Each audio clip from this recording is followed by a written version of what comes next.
It's the Major Wrestling Figure Podcast. Time to start the show. Talking things and collectibles. Here we are, let's go. Controllers buying everything. Their minimum profits, what to say. On Mark, it's ready to the show. It's time to talk, let's go. Hey everybody, welcome to a bonus edition of the Major Wrestling Figure Podcast. I am the producer, Mark Sterling here. I'm, of course, joined by the illustrious hosts of the Major Wrestling Figure Podcast, right, guys? Well, I'm here, always ready. Matt Cardona, Brian. The most professional wrestler, Brian Myers. What's up, everybody? But we got a big guest today. Big guest. A big guest. My guest. I got him. Return. It's the return. I got him. Mr. Darren Rovell, the very controversial in our collecting world. I love you, so I don't know what the controversy is about. Okay, hey, listen, you want 50%. Hey, as wrestlers, you want more than 50% of people to hate you. That's so, you know? Right. Yeah, Darren's my guy. Darren's not afraid of a little heat, which I'm not. I am not. Right? Listen, the worst thing you can have is for you to be right down the middle these days. That means you're irrelevant. You're not making money, and no one cares about you. Well, I'll tell you that. That's the name of my game, pal. Yeah. You're naming my game.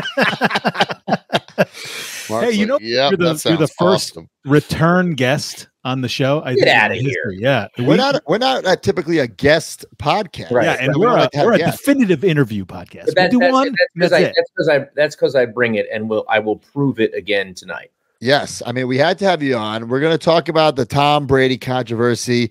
We brought it up. We mentioned you last week. I figured we got to have you on. Instead of trying to put words into your mouth to paraphrase what you said, let's just talk about it. Maybe if you can give everyone who hasn't listened, maybe they don't know, kind of catch up to speed in your view, in your terms. So everyone is at fault here. Okay. Because what happened is Fanatics, obviously, I think Tom Brady will make about $5 million this year from Fanatics, which is the most any athlete has made in a single year from a signing, from signing exclusive deals. Now, Fanatics has an exclusive, but, every once in a while, Tom, we don't want to bother you. We're going to look the other way. Now, why would they do this? Well, because Tom's got other business, and we're not going to stop him from doing other business. And in October of 2023, when he went to Mexico, he did this deal where he was speaking, and then they said, all right, let's throw in 100 autographs and 100 pictures. Now, in Mexico, the autographs, as I found out, were autographs on hats and useless things and little trinkets and this and that, so they were not worried about it. Right. But then what happened was when he does this motivational speech in Miami, half the tickets were sold, or half the VIP tickets were sold to, or this guy was a partner of the main guy, and he goes out to the memorabilia hounds, and he goes out to the Boston guys who have all the great Brady stuff and says, hey, Fanatics is going to charge you $10,000 to put it on a game used item, to have Brady sign a game used item. For $3,600, you get the speech, a photo, and an auto.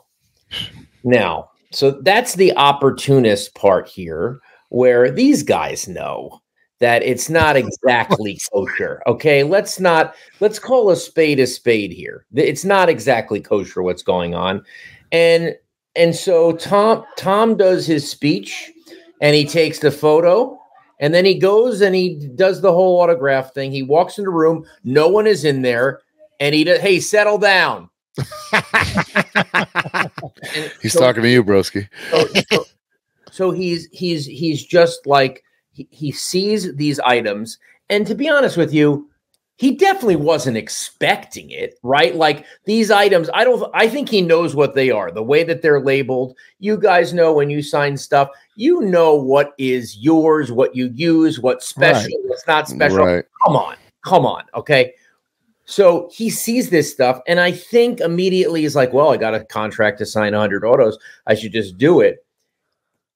So part of me is not, I don't think Tom is like, oh, let's F these guys. Let's scribble. Let's be Tornado Tom and go through all these things and destroy game used stuff. I don't think that was his intention. He probably should have taken a breath and said, I'm not going to sign this. This is not the spirit of the contract that I signed. Right. I was supposed to sign a couple things, and now these guys from Boston have come. And so I think, he ruined some items. These guys are angry. And, Tom's getting blitzed on, which, there's definitely some fault there. There's a lot of fault to the conference, and there's some fault to the collectors. They knew they were taking a chance. So let's not act like you weren't taking a chance. Yeah, I think we said right off the bat, he either signs them all correctly or doesn't sign them at all. Yes. But also these fans, they're innocent in the sense that their items are ruined, but they knew they were getting involved in this a little too good to be true here. Yes. But on on the flip side, you just said Tom knew the value of these items. I think Tom did know the value. So for him to not take his time and give it a nice signature on something that he knows is borderline irreplaceable is a conscious decision that he made. Yeah. Again, I do think you guys know people come to you, people come to stars, and a lot of what you do is situational. 100%. The fan complains you were a jerk off. Well, guess what? You just came from somewhere else, and it's like, they're analyzing it as like this is their one time meeting you. It can't be 100% every time. And so I think he was coming off a speech. I think he really believed the speech was the main act. That's what I said. Yeah. And so he's in the moment, and I think he's quickly surprised, and then he makes a bad decision. And I'm not, collectors they're like, you're supposed to protect us. You cover collecting, and I'm trying to just call it as it is. Like, they spoke to Fanatics and they said game use items are 10,000. This is 3,600. So, and then, there's never a guarantee that things are going to work out. Everyone wants to autograph everything. Allen Iverson took an Allen Iverson Ray Allen debut that I had, which is not easy to get. And he tested the pen on it. Jeez, about and then they call, and then it's literally the only NBA debut where two Hall of Famers debuted in the same game. Cool. Damn. And they called me. They're like, "Hey, what'd you pay for the ticket?" I'm like, "But I waited 2 years, and I got it a long time ago." "Well, what'd you pay?" $300. But what is it worth? Right. And now it's destroyed, and we have to take it out of the population. So, yeah. So when you autograph, it's always a crapshoot. So, how much is a Tom Brady autograph? Like, if he was just putting it on an 8x10, like let's say if you bought $3,600 for the thing, and it was now through Fanatics, an 8x10 might be $8.99, and that's with no decimal point. Okay.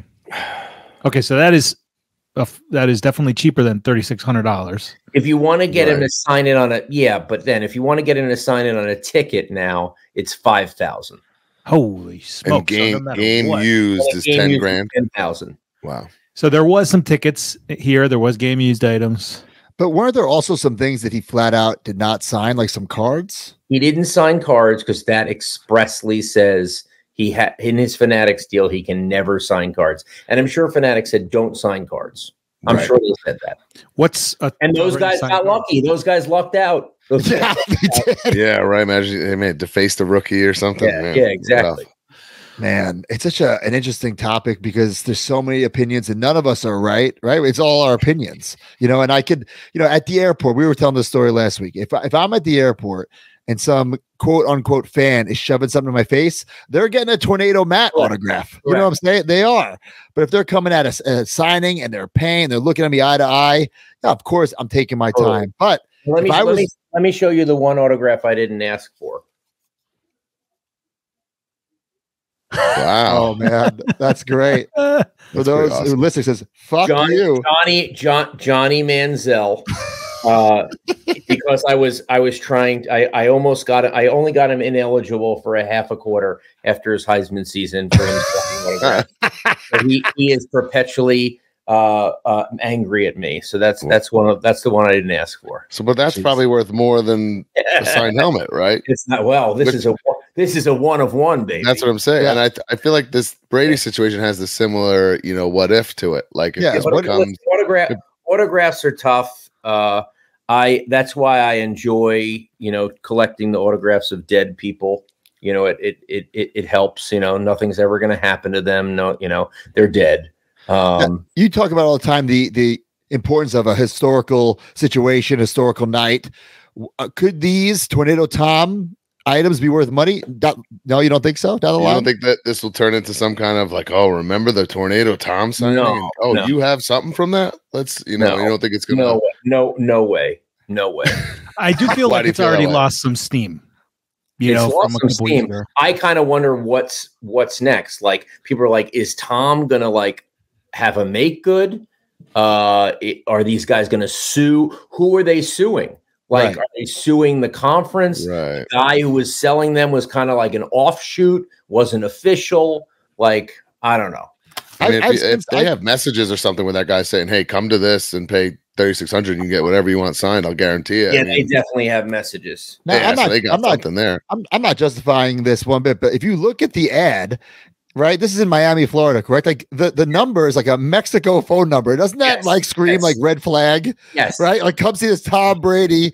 Price too good to be true. Oh, by the way, the number is a Mexico 086-545-43. It has too many numbers, right? Right. There's that little red flag. Like, these customers, these fans knew they were kind of walking that fine tightrope, like it was a risk. Yes. It was. So they paid $3,600. What do you think he should have done in the situation? Walked away. This is not the spirit of what I signed. I was going to do 100 autographs, and this is not a separate signing. This is not a paid signing. I'm with you, Darren. You're my guy. Yeah, this was a speech plus a couple extras on some hats and pennants and trinkets, not anything from a Super Bowl. I feel like it should have been like a headshot 8x10, not even like a NFL 8 by, what I mean? Like, you saw a motivational speech. An unlicensed, yeah. And you think those guys would have got their money? You think that it's fair for those guys? $3,600, you get an 8x10, the photo, and they wouldn't have. They wouldn't have participated. They wouldn't have done right. Because that's the whole gig. They were getting a deal. They were just getting a deal. Got it. Here, let me show you. So they would have been pissed off either way. What do we got here, Darren? That is the best George Washington in the world. Good God. What's that on? It's from 1799, 2 months before he died. So what is it on? It's on an envelope. Now, from 1773 to, I think, 1873, if you got a dignitary to sign your envelope, you did not have to pay postage. So some guy was like, "Yay, George, sign the envelope so I don't have to pay 1 cent postage to mail this to Captain Abraham Shepard." All that handwriting is unbelievable on that. You want to see all that handwriting? So this is actually, look at this handwriting. This handwriting is stupid. You can cut this if you want, but this is great stuff. All right. So in 1790. This guy named William Bell got bad salt in the harbor. And he was like, "I'm not paying taxes on this shit. Are you kidding me? I can't even sell it." So they're like, "You must go to Hamilton." And here comes Alexander Hamilton. "Sir, I have received your letters of the 20th instant, enclosing one to you from Mr. William Bell of the same date. The certificate mentioned in the letters was not found in your enclosure. I am always disposed to exercise the discretion that may be vested in me by the laws for the reasonable benefit of the fair traders in cases and under circumstances that admit of relief from me. Considerable difficulty occurs in the present instance, wherein I am called to authorize an allowance without any precise fact to direct me. If the salt were on board, or if the proportion of foreign matter had been ascertained at the time of landing, I could now have something to govern my opinion. But at this late day, everything rests on mere conjecture." Now I lost my place.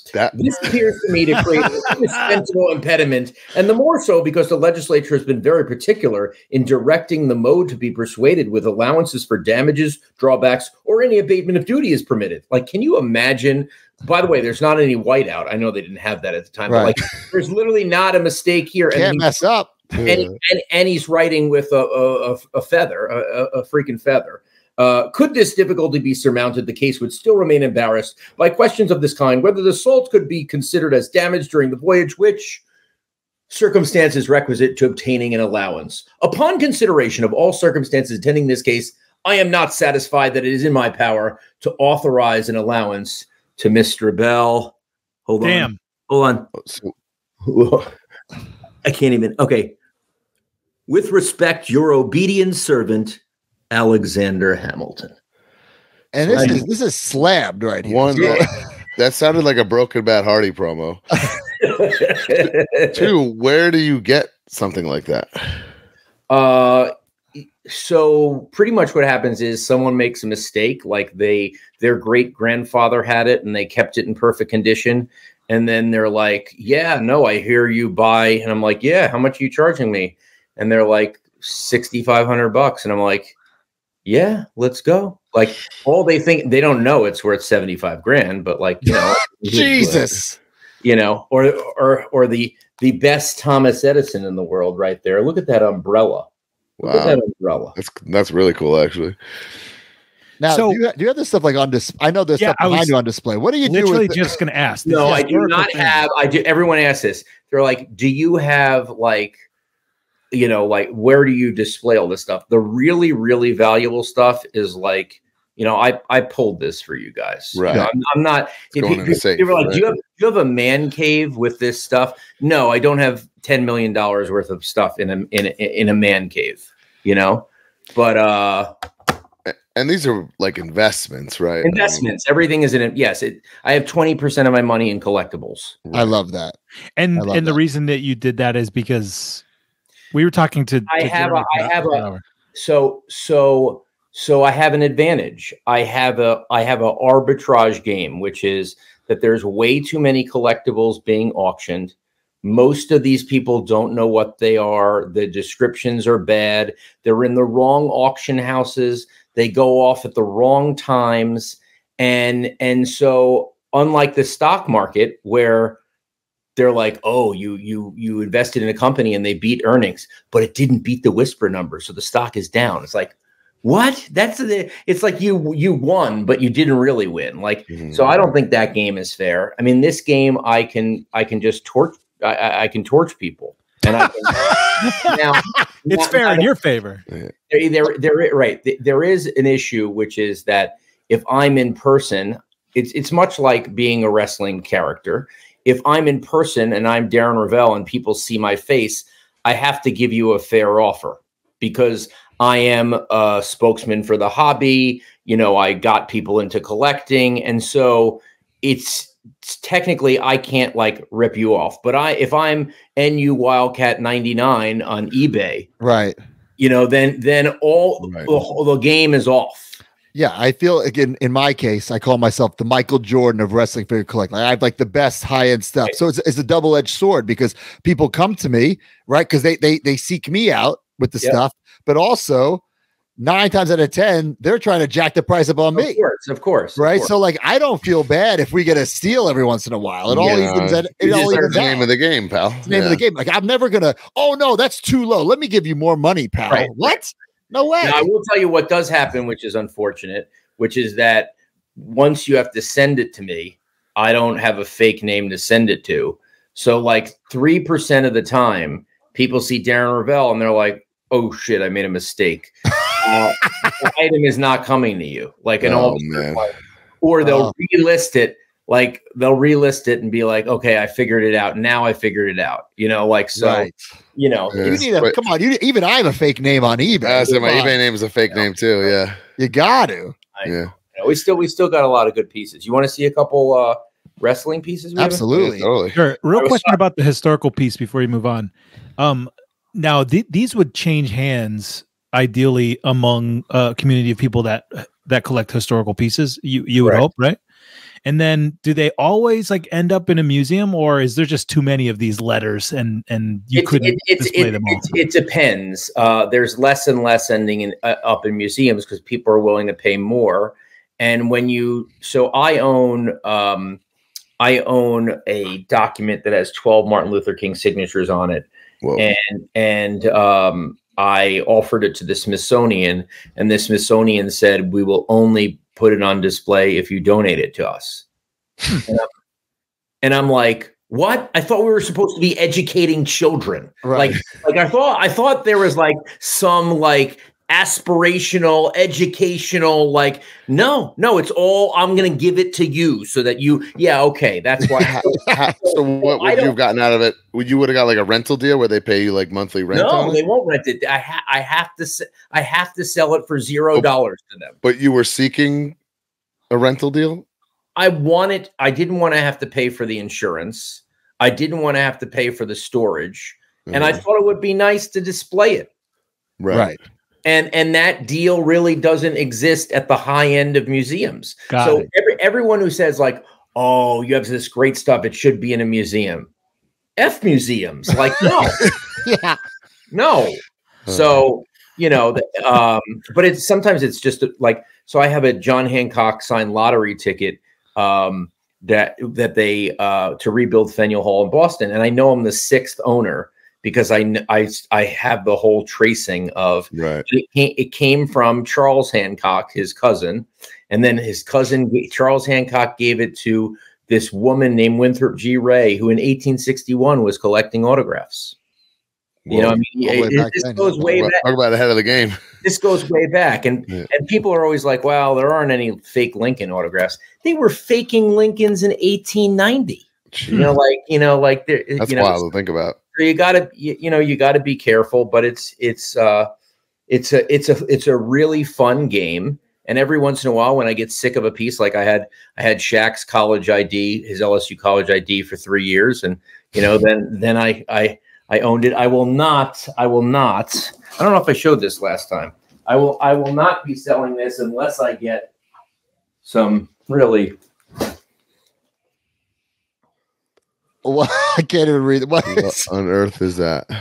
What's the first name? I can't see. I can see it's a little blurry on our end. Okay. Hefner, U. Oh God. Those are Hugh Hefner's dick pills? Yeah. No. Viagra. Come on. 50 milligrams. Take 1 tablet 1 hour prior sex and increase to 2 tablets daily maximum. But Darren, it's not slab, Darren. It's not slab. It's not. It has to be signed. I was going to put some blue jelly bellies in it, but that's like an example of like an auction house screwing up. Crystal Hefner, his ex-wife, is having this auction, and all of it is like stupid jewelry and furniture. And at the end, it's this one. It says estimate $1,000, and I'm like, excuse me, $1,000 for the greatest conversation piece of all time? Yeah. What am I missing here? Right. But it's always like, you always have to try to find the next thing. Like, what's the next thing? Have you ever? You talked assume the next thing is going to be Broski selling Blue Chew packets on whatnot. Oh man, he's already done that. Yeah, no, he hasn't. That is against the rules. Blue Chew. It's like the you never heard of Blue Chew? No. Oh, we got to get you hooked up, Darren. Oh man. Yeah, use code MAJOR. Use code MAJOR, save 10%. Chewable Viagra. Chewable Viagra. Okay. Yeah. No, the last time we had you on the show, if we go back, if we could roll the footage, you literally blew my mind on the show because we were talking about the LJN wrestlers and you were telling me to invest in guys like Hulk Hogan. I'm like, no, everyone has Hogan. We got to get the guys like Haku and Warlord. And you're like, no. You got to get the guys people grew up on, their favorites, and it was like an epiphany. Yeah, because you're thinking about in your mind, you're one of one. You got to get the ones that no one had, but there's a balance there, right? There's a balance between like no one opened Kamala or whatever it is. Like there's definitely a balance between, there's still only 150 unopened Hogans. Right. And, when Hogan passes, like that's the item. That's the item. That's the item we all played with. And, now they haven't gone up as much as I thought, but I think they haven't. I think that's because, they're kind of holding at 2,500, the really good ones, but I think I still have 5, so I'm still holding. Wow. I'm still looking for. I've been looking for one since that conversation. But I'm very picky because I want a high grade, and I want the. Do you have the stand in any of yours? The gray stand. They were in the very first run, and it didn't last I long. don't have this. This is the best one I have. It's an 85. And that's a 5 guys on the back, a 5 back. This is actually an 8 back. Oh, 8 back. Okay. I do have a 5. I do have a 5 back too, and then I have a signed Snuka, which is pretty cool. That is cool.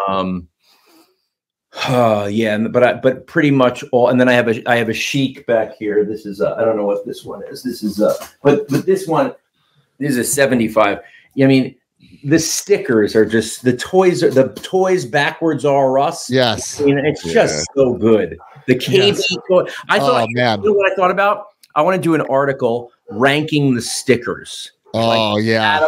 Out of which one? Like KB, Target, like the old, like what's the stickers that you want if you want the stickers, you know? I recently bought the entire Hasbro collection. That's the set after the LJNs. I got them all in the package, not graded or anything, but I had a rule. If it had a Toys R Us or a KB sticker, I would count it. But if it had like a Kmart or a mom and pop store, I'm like, nah, I got to replace this. Right. I don't want this in my collection. Right, because it came on sale or something like that. Right. Like that Toys R Us is iconic. That orange sticker. Oh man. Yeah. I just hate when it's over like the talent's face or something, like if it's in a bad spot. That's rough. So I think one of the next big things is rookie magazines. So the first time someone appeared on a cover. So I wanted to share a couple with you so that you could, and then I'll bring in the wrestling stuff. Sure. So this is the first time Kurt Russell appeared on a cover. Kurt Russell. Wow. Wow. Okay. We got the first time Rod Stewart appeared on a cover. So these are rookie magazine covers. Is that what you call it? It's basically. I mean, this kind of feels creepy, but Mick Jagger. Wow. So, all right. So we got a couple of these, little Goldie Hawn action here. Oh, wow. Now, are you going to get these graded eventually? I'll get them graded. I'm waiting for how about Robert De Niro? Look at this thing. Oh wow! Holy crap! Yeah. So, and then I'm gonna show you a couple of good ones. All right. So this is the first time The Rock appeared on a national non-wrestling cover. Oh yeah! I remember that. Of course, yeah. It's a great one. Yeah, it's a great one. Although I will tell you, I do a TV have guide, by the way, for people listening. a TV guide. Oh yeah, I was literally going to ask you, what about TV guides? Yeah, and then this is pretty much his greatest autograph of all time.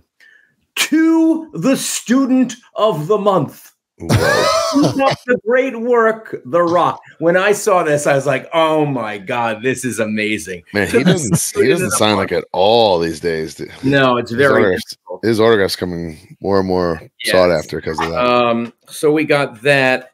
We have the Rock debut ticket right here. So we got a couple of Rock things. The Rock sacks Charlie Ward, his most substantive college moment. Very, very difficult. I love how they put that on the slab. Yeah. Dwayne Johnson sacks Charlie Ward. And it's always great on the back. Free Blockbuster video rental. Okay. So now I'm going to get you to the magazines. There's two that I want to show you. The Arnold debut. Oh, now you're speaking my language. Look at that. What is that on? Tomorrow's Man? Is that like a? No, it is. It is a straight magazine. Okay. All right. It's the International Magazine for Bodybuilding. All right.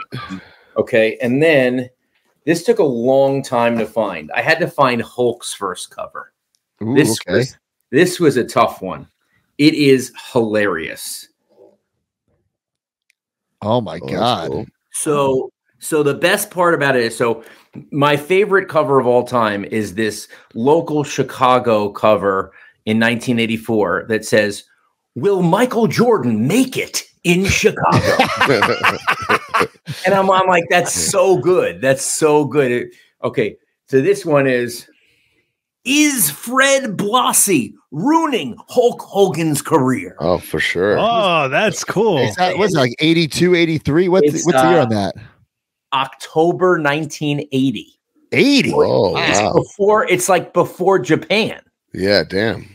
So in the corner it has like these it's like the weird apartment wrestling. Violent beauties. That's wild. How did you just do research to figure that out? Like, how did you come to this? Basically, what I'm doing on all of these is I look at like Wikipedia and timelines, and I'm like, what could be the earliest? And then I just keep searching back and back. So I will on eBay or whatever. So I'll do 1979, 1980 to see when I could find something. Right. And most of the time, I'll buy it, and then sometimes I'll see something where it's earlier, and I'll buy it. Guess what? I mean, that one cost $100, but most of these things are $20. The market hasn't matured on it, so I could take flyers on all these things. Right, for sure. It's very smart. Last time we talked extensively about ticket stubs and stuff, which I think at the time were very undervalued. They've since exploded since, what was that, 3 years ago that we talked about it? Exploded, yes. But then also, especially, post COVID, it doesn't exist anymore. So like, what are your thoughts on that? Like, is that something where what you have is going to, I feel bad because I wish we could continue doing this. Yeah. I'm trying to work with teams, and this is like me as kind of like an ambassador and trying to like save things. I'm trying to work with teams to tell them, hey, you're the Chicago Cubs. Why don't you just say it costs $350 to print out tickets? Give us $350. We'll print you a sheet before the season. Right. And if it's the first time you're going to the game with your nephew or kid, rip it out. You have one. Right. Because the issue is that if the ticket is not printed at the time of, like, you can't print it after. Like, right. PSA will be like, no, that's garbage. In fact, you can see sometimes on the Ticketmaster, it will give you like the true date, and the date they printed it is later than the date of the game. You can't do that. So it's I mean, I'm hoping that more and more teams do it, because there's so many reasons. Like, it's almost like the free food on airlines. You're like, I hate the free food, and then the food's not free anymore, and you're like, dude, it was so good, I want it. You don't know what you had till it's gone, right? Why aren't I entitled to get a free ticket? Like, right. I want them on memento. I do have since we have movie. The modern day ticket, the only chance you have is maybe a comp, right? So I think people still print out comps. So this is Peter McAllister's ticket from Home Alone. Get the fuck out of here. Oh yeah, we and then inside we have Kevin's boarding pass. And that's screen used, like from the movie? This one is not screen used, but hold on. We'll get a screen. You want to screen use something? Sure. Let's see here. Okay. I'm gonna get you a screen use something. All right. Never know what Darren Rovell is going to show us here on Major Wrestling Podcast. Yeah. We got Dennis Quaid's helmet from Any Given. Yes. Oh, that's sick. Yeah. Okay. That's really cool. We got that. Signed or unsigned? It is unsigned. It does say inside Dennis Quaid movie worn Any Given Sunday, and I have a letter that came with it.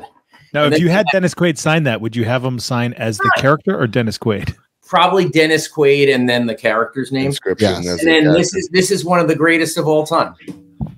The Kid's Glasses from Jerry Maguire. Oh, wow. Oh, that is really cool. That's my God. And who put that together, like that presentation? I did. He went to Michael's and got a custom shadow box. Yeah, it's not like I have a wife and 3 kids. Yeah. Let's go back to the ticket stubs for a second. I just purchased this. It's Stone Cold Steve Austin. He's a 6-time WWF WWE champion. All ticket stubs from the night he won the title, all signed by Steve Austin, all PSA graded. Oh, is that like a 6-slot thing that was this? 6 slot. It was just this week. That was great. I want it. So Cool. a little investment piece. So now also to show how much of a noob I am to stuff like this, I've never bid on Golden before. Yep. So I had no idea about all those The extended bidding. Yeah. Well, the buyer's fees afterwards. Holy shit. It was like $2,000 extra. It's 20% plus the insurance, plus the shipping. Plus the tax. Holy fuck. Oh my God. I didn't know that either. I've never messed with Golden. So When you then you buy an item for 143,000, it becomes 161,000. Yeah, geez, yeah, that's big money. Oh my God. I feel like Golden's too mind. popular now because of that show and Yeah. to get like a real steal on there. Yeah, I'm still all over tickets. I just acquired this one, the premiere of Tommy Boy. No, that rules. So yeah, you just got to keep looking around and seeing. Hold on, we got one. We got a good one here. You can't miss this one. All right. This is the best, highest graded Cinderella Man ticket from Braddock Bear. Just these boxing tickets of the 30s are just that's cool, man. Wow. Yeah, I still greatly love tickets. I really do. Yeah, it's so cool. They're pieces of art. They're pieces. I got to show you my new. Like you said, it's a memento too, which is such a shame that you can't have it anymore. I got to show you my latest pickup. It's the rooming list from the Dream Team in Barcelona. The only copy left, and thank God Christian Laettner ran out of money and had to sell it to me. Jesus, so, that's really cool. Look at Jordan and Pippen are rooming next to each other. Malone and Stockton are next to each other. It's like really cute, I wonder if they had a joining door, joining rooms. I wonder. Oh Jesus.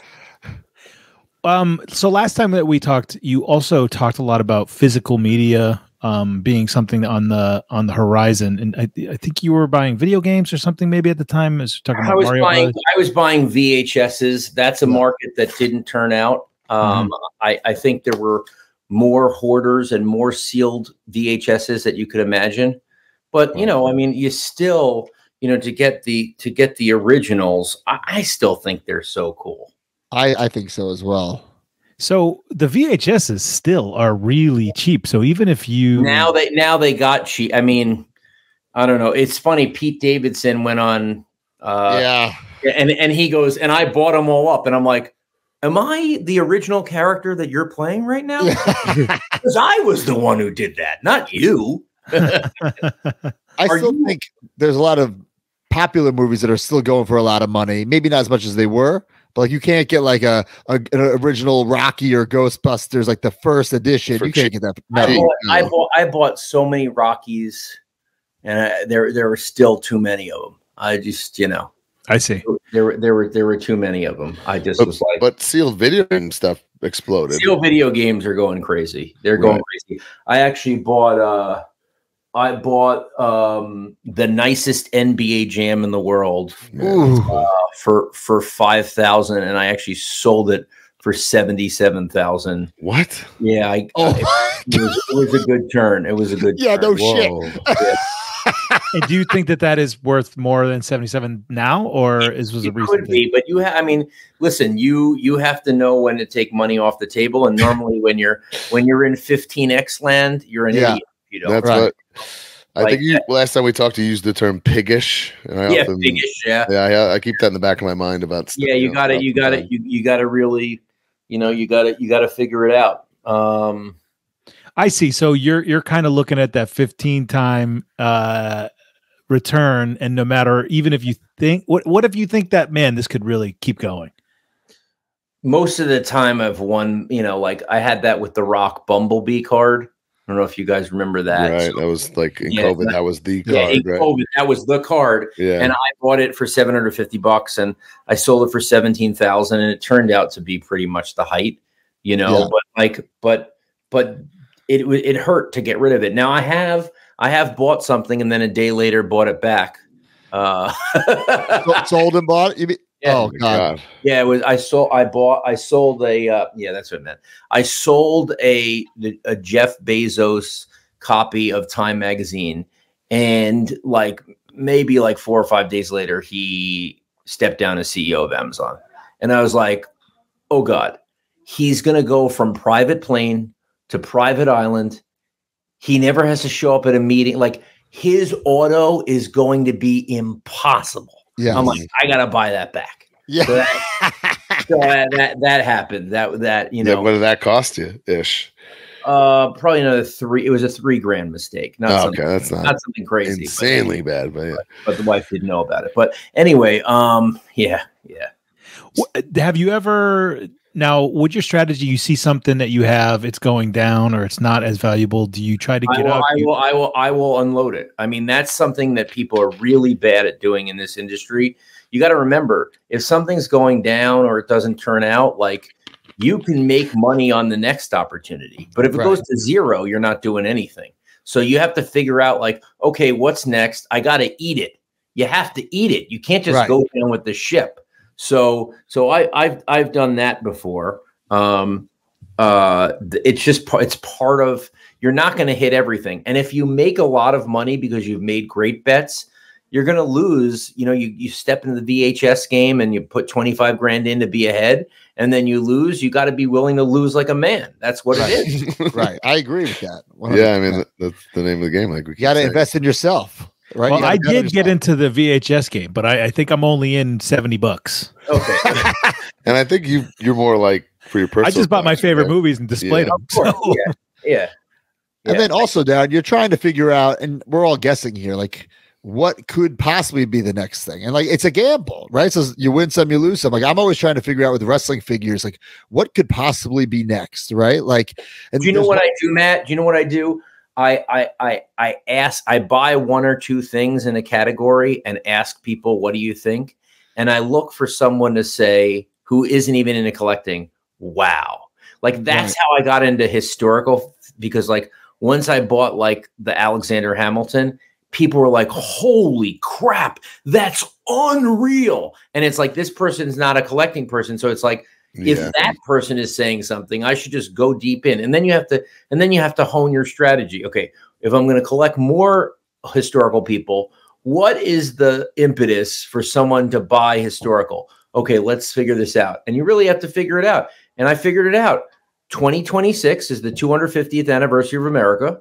There's going to be a lot of talk. I'm going to put myself on the Today Show, American Collectibles. And as I walk off the set, I'm going to sell it all. Yeah. I mean, it's so simple when you really think about it.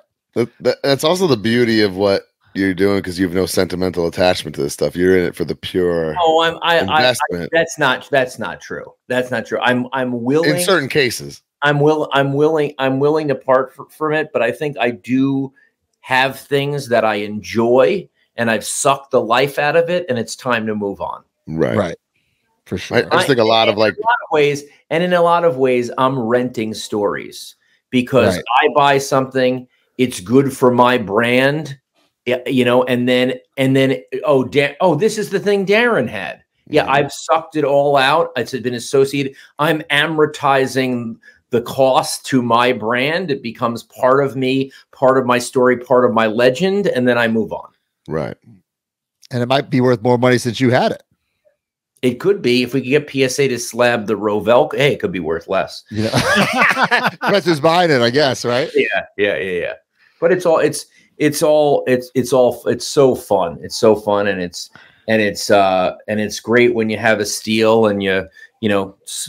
I remember when I bought the largest Warren Buffett signature in the world, and I stole it, and I went downstairs and poured a scotch and turned on the fireplace and was like, God, life is good. I just stole that thing, and bought it for $7,200, got an offer for $1.75 million, said no. How much time do you devote to this? Like a day? Are you just cruising the eBay app like a psychopath, or like? Well, I do it as my job, so we have to. It's probably an hour and a half a day. I'm looking at things. That's not bad at all. Yeah. But the good part about it is I'm not doing like modern NBA where like something goes wrong. I'm not doing modern baseball where Mike Trout tears his body off. Well, and from our last stupid talk, my first investment was a slab Mike Trout debut PSA 10 ticket stub, and he has not been healthy since I bought this thing. And I'm sitting on it, just waiting to get rid of it. But he hasn't been Mike Trout since that talk. I'm sorry. Yeah. But yeah, Darren, I mean, thank you for giving us this time. I mean, I think we're going to bring you in every once in a while when someone fucks something up, and we're going to need some your expertise, because I think you think like us. You know, we're always looking for the next thing. Like, there's one thing that I shouldn't even be saying it, but I'll say it anyway. Like, I still think there's going to be eventually like rookie wrestling figures. Like, there's nothing right now. Why has that not been done? I just think people don't care about it. And right now, like, let's say, for They're instance, not you looking want at it like that, right? Like, they're not looking at the Rock's rookie figure. When you're saying rookie, you're saying in His original outfits. Well, I'm just saying, like, no, like the first release of a Rock figure ever, right? His rookie like, figure. Got it. Like, you can get that on eBay right now, like 25. Yeah. But like, this would be the time to stock up on them, and like, well, and you never know. But it's all a gamble. Or just keep buying that Rock figure. It's pretty hard to find in like a mint. So if you, I think I have that. Did that come with a ladder, a yellow ladder? No, it's one of the early ones, but it's not. Yeah, that's not the first one. I gotta bring that because I have that signed by him. Oh, well, see, that changes a little bit. Period Rock that I bought for $300. Yeah, Yeah. Before you go, last time you gave us the two tips. There was VHSs and video games. Video games worked. Yeah. What should we be looking at now? Man. Well, the one thing that people are really excited about now, I can at least tell you, is these Type 1 photos. I don't know if you've heard about them. So Type 1 photos are published from the original negative within 2 years of that picture being taken. So that's a Type 1 photo. Well, there's guys at PSA who look at the color of the paper. Often it's written on the back if it was in a newspaper. These have not hit wrestling yet. I have not seen a whole lot of wrestling Type 1 photos. Now, there's a couple issues. One, they don't have population reports. So people in general are uncomfortable with it because it's like, okay, here's a Type 1, the first time they played the Hulk Hogan intro or whatever, right? But we don't know if there's 5 or 20 of them. And we don't know, we don't know, who knows? And so a lot of these things are going for big money when they were at like $50, $100, slabbed by PSA. So that's actually just something to look for, just to see these like age-old photos, 70s, 80s, pretty much to 85, 89 maybe, where just like newspaper photos. And on the back, it has like all the writings. God, let me see if I can show if we have one here. Let's see. So that would be like if somebody took a picture, like a photographer took a picture at the match and then printed it out like within that 2 years. Yeah. I have to. So the rarity there is like, obviously he didn't print out a million. So like, right. So like this one, the Leitner shot, right? Like this is not one. It's just printed on like Kodak paper at the time, but if this was one, it would on the back have all these newspaper markings and what the caption of it is, and all this. It's as much what's on the front as is on the back. I see. That's and so a Jordan rookie one sold for $175,000. Wow. There was a really cool one that sold this weekend for $15,000 of Jordan stretching the first time he was with the Bulls. But yes, so Type 1. Oh, I think this might be a Type 1. Yeah, here. So on the back, you see like all these like notations of like what it is. It has a stamp.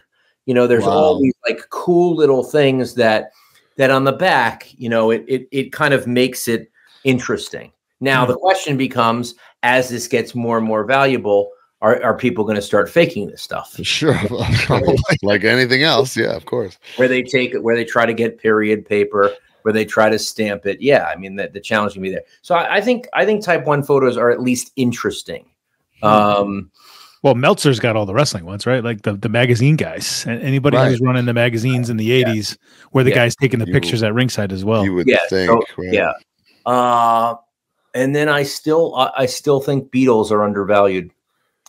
I hate to say this, but 2 of them are alive. If you didn't know, and I just think there's a ton of autos. And for me, if it's not on anything special, I don't think I should be paying. The rate for Beatles auto is maybe $7,000 right now for all of them, and I think that's a lot of money for. But if you can get unique things, Beatles, I still think there's a way to run there. Damn. Well, Darren, thank you for coming on the show. Hopefully it won't be another 3 years before you have you on.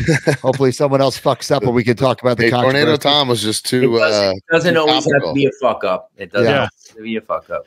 This is great, man. We need to bring in an expert. So we appreciate you, man. Thanks, Darren. Thank you, guys. Thank you. All right. 1,